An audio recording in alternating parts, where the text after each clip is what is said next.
Banen var kridtet op, da serie 2-holdet Møldrup Taastrup IF tog imod Jyllandsserieholdet Aars FC.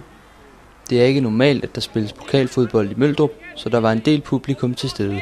De fleste valgte dog at blive i tørvejr, da der ofte kom store regnskyl.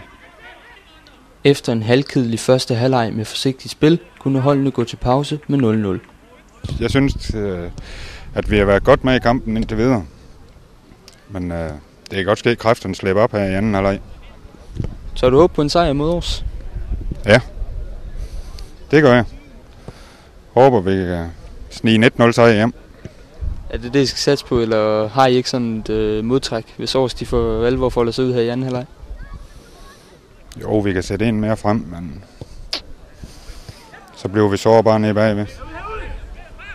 Men anden halvleg var stik modsat. Allerede efter nogle få minutter sætter Chris Andersen gang i målscoring med dette hovedstødsmål. Så er Aars FC i front med 0-1.